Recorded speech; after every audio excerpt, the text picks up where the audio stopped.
Yun, good day ulit sa inyong lahat mga tol. Documentary number 93 na tayo. Let's G!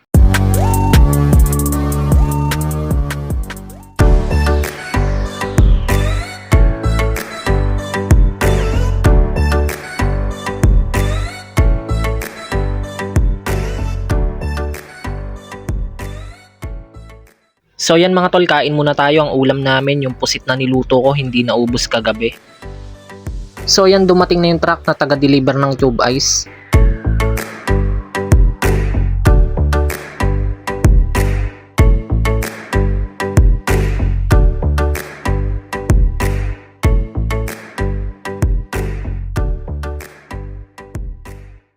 Yan, sinara muna namin saglit yung store kasi mamimili muna kami sa palengke.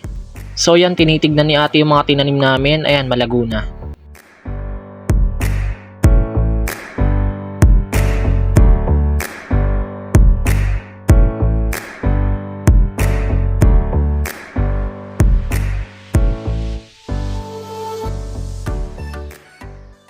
So yan, ang unang bibili namin sa palengke, manok na para sa chicken pastil. Tapos ang binili naming ulam, hipon, gagawing sinigang ni ate. So yun, nakakita kami ng kikiam, bumili na kami para pang food trip. So ang last naming binili, pipino.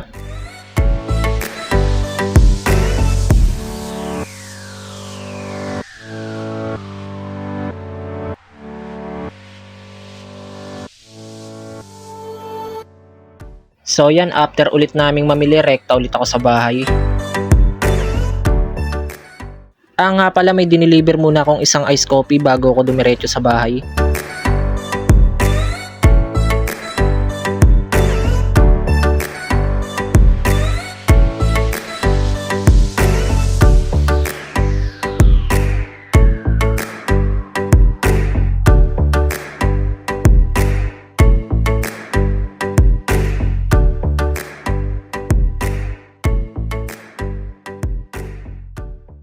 Yan mga tol, ready na ulit ako, babalik na ako ng store.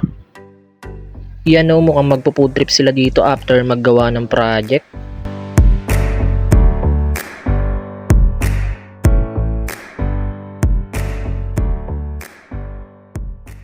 So yun, paglabas ko, tinawag ako ni RJ, nakamotor, nagpapasikat sa akin.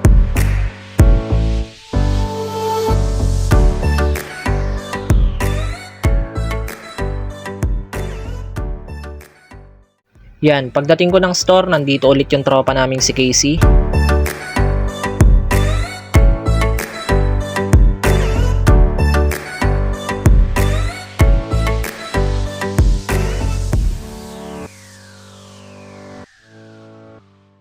Yan mga tol, tara kain muna tayo saglit. Ang sarap ng ulam namin ngayon na niluto ni ate, sinigang na hipon.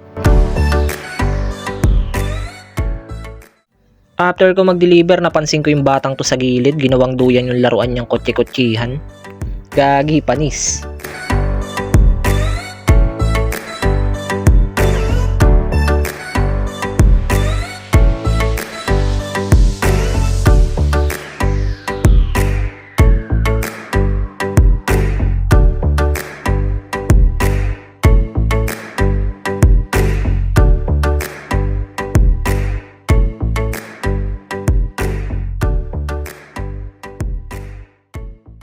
So yun lang mga tol, hanggang dito na lang ulit. Maraming salamat palagi at sa itaas. Abang-abang na lang ulit kayo sa mga bagong bidyong i-upload ko everyday.